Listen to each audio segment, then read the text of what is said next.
It's been a while, hasn't it? If you're watching this, thanks for tuning back in. Long hiatus. My last, just saw something, but it was I thought it was an ibis, but it was a sulfur crested cockatoo. But yeah, the hiatus. I went to Brisbane, did a couple of videos in Brisbane, and then just gave up, sort of thing.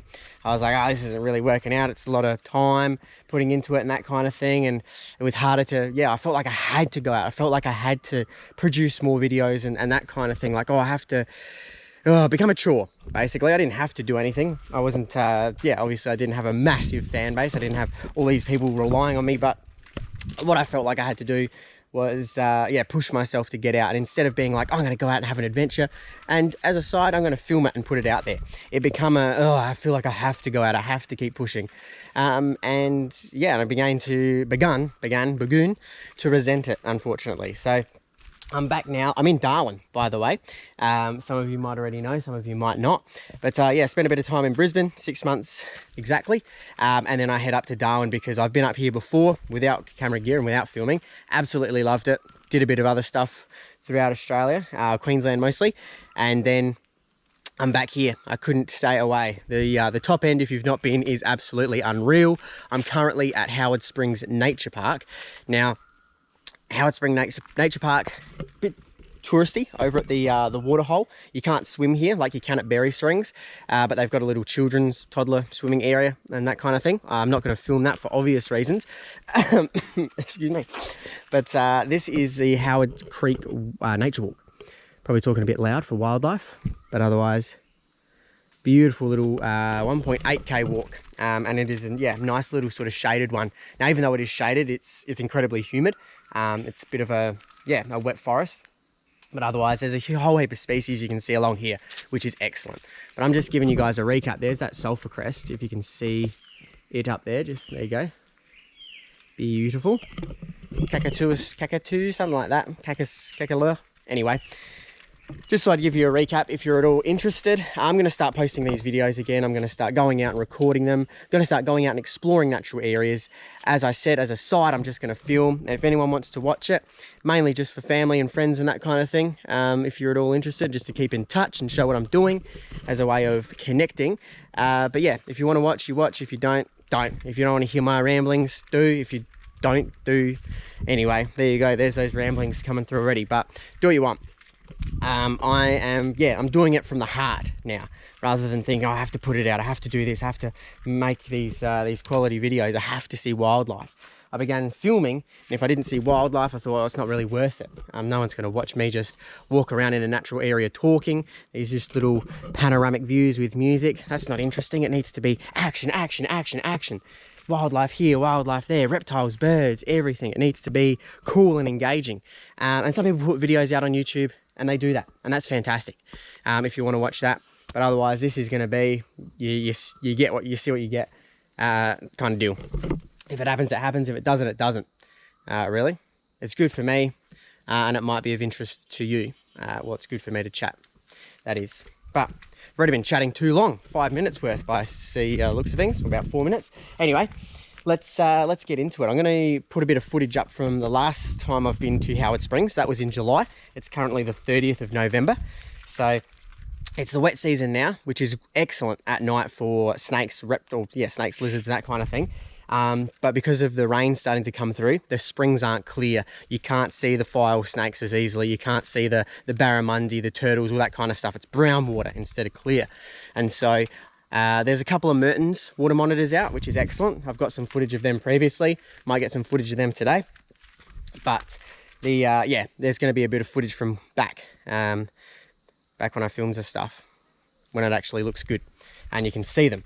But there might be a bit of footage today if I come across any diurnal daytime species of snake, any venomous stuff or non-venomous, because I did find a keelback last time I came, which was excellent, freshwater snake. So yeah, that's where I'm at. This is a bit of a recap like I did in Brisbane. I did a recap video. I reckon that's a green tree frog. Might just go have a look for him. Nah, no chance when he stopped calling. So anyway, bit of a recap video, bit of a half adventure, half recap kind of thing. We'll see what we do with the rest of this. But Howard Springs Nature Park is an excellent little one just outside the city, and extremely close to Palmerston, which is good. Nice and close if you're ever all around here. But then yeah, the further you get out, the more cool and crazy it gets really. But this is a nice little one. So yeah, there you go. Thanks for tuning in. Thanks for being here as always. I'm excited to get back into it. I feel like I've, yeah, developed. I'm a different person. Brisbane was excellent. I loved Brisbane. I loved the park I worked at. But otherwise, the territory, ever since I come up here the first time, there's just been a piece of the territory stuck inside, and always cooling. And now it feels fantastic to be back. So if you've never been, get back up here. If you've been before, you've obviously loved it. So get yourself back up here for the dry season, or the wet if you can. But the dry season is a bit more enjoyable for people who don't like it too hot. But the wet season, it just turns it on for yeah, for beautiful waterfalls, for reptiles if you can at night, and just that whole tropical experience. But enough of that jibber jabber. Let's go see some wildlife. Let's go experience it.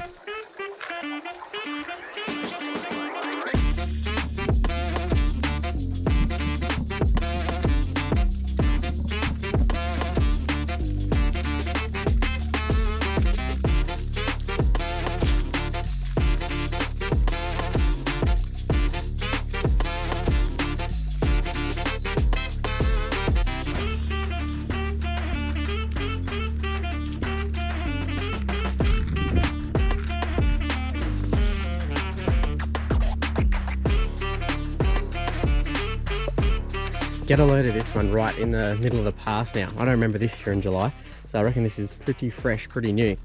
Now, if you don't already know, these are the like earth mounds of the orange-footed scrubfowl up here. I think there's 3 megapode species, or megapode, Bigfoot species of bird that make these mounds in Australia. You got your orange-footed scrubfowl, you got your malleefowl, and then you've got your Australian brush turkey. But they'll build these huge mounds. This is mostly soil, but yeah, they'll use leaf litter, soil, anything, build up these mounds, make them like a big earth oven. So they build them up, dig their holes, lay their eggs in there, cover them over, and then what they're going to do is continually put dirt on or off depending on what the temperature is. They just have this internal knowledge and temperature guide to let them know what to cook the eggs at, which is, yeah, is very interesting. I love it. I love them.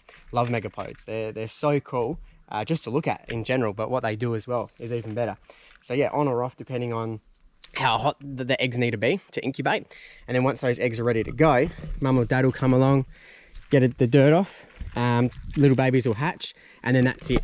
So you've got, I can't remember what it's called.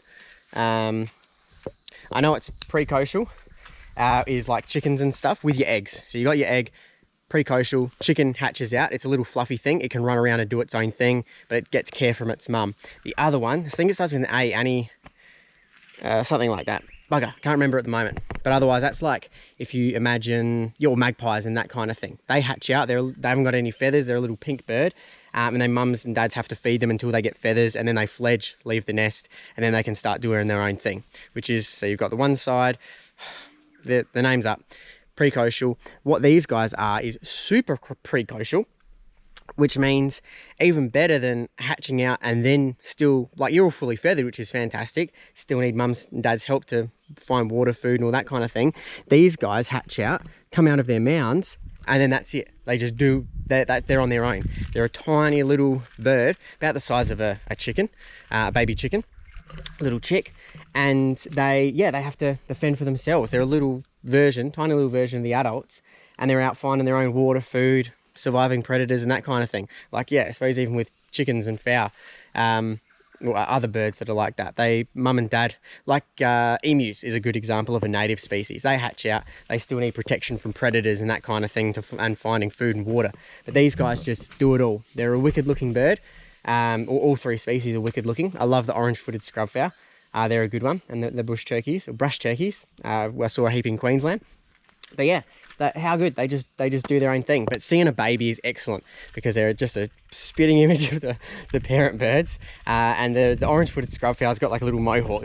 I'll get a picture up. They got a little like triangle head. They got a little mohawk going on, and the little babies even have that. It's just amazing. But wicked, yeah, form of nesting and raising of babies. Not that they raise the babies past the point of hatching the eggs, but very interesting nonetheless. So there you go, learning with Blake. If you didn't already know that, I find it very interesting, and you guys might as well. And there's orange-footed scrub fowl. Oh, he's just gone around the corner. We'll see if we can find him.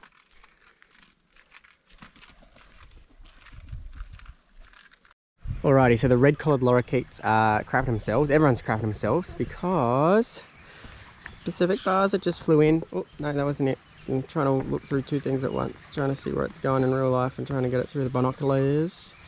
Where are you, Pacific Basa? Where are you, Basa? Oh, gotcha. Gotcha, Basa. Try and get a bit closer for you, but Pacific Basa, crested hawk, Avicetta subcrestata. Bibbidi bobbidi bobbidi boobidi. Oh, she's just gone into the trees. Beautiful. Hardly see, but anyway. The Basa is up there. Beautiful. Absolutely love a Basa. They're a bit of a dopey looking thing. And they're a dopey looking bird in general. They look dopey, they look like a... Oh, cruising around the trees. I'll get onto my tangent of what I was saying in a second.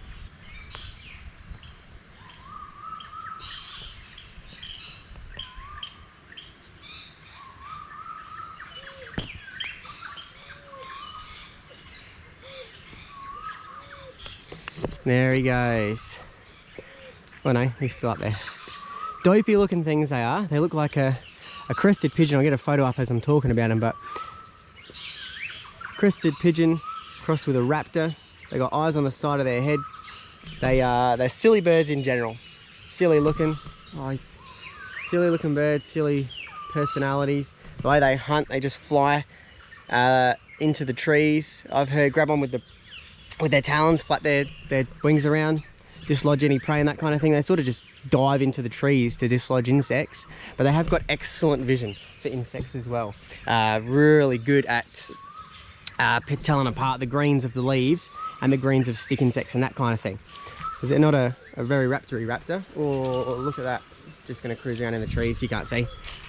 But anyway, yeah, very good for that. They eat frogs and insects and that kind of thing. They'll take little birds and, but yeah. But not a very raptory raptor. Just a sort of on the cusp. Like trying to be in the club but sitting in the corner. The raptor club, that is. But yeah, you gotta love them. They're a wicked bird. I've worked with a couple and they are, yeah, they're all the same. Dopey dopes, but heart of gold. Yeah, I suppose that's a good descriptor. Anyway, loves a Basa. Pretty happy with that one. What I was going to show you before I saw the Basa is taken off now, unfortunately, but there was a Mertens water monitor out on the deck.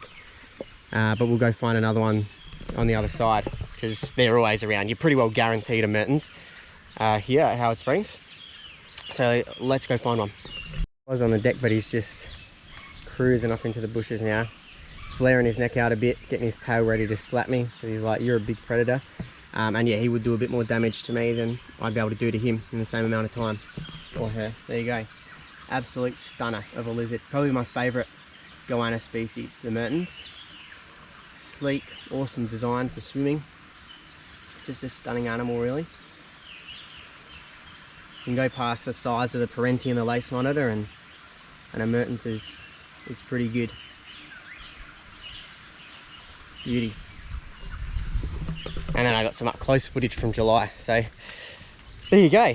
Thank you very much for being here. If you've enjoyed the video, you're like, oh, he's back. See what he's up to. Have a bit of a gander. But yeah, back into it.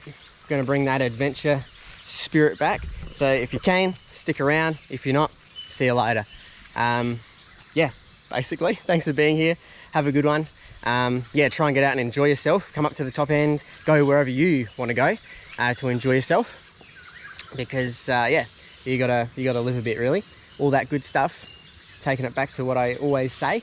Yeah, do what you love what you do. Just go out there and have a good time. It's too easy to sit in a chair at home, or sit in your lounge at home, or sit at home and do nothing. If you like doing that, just, yeah, do what you like. If you like doing that, do it. Anyway, I could go on these tangents for hours. I could do videos just on that, but that's not what it's about. This is my happy place. Go to your happy place. I suppose is the best way to describe it. So there you go. Thanks for joining me, and until next time, have a good one.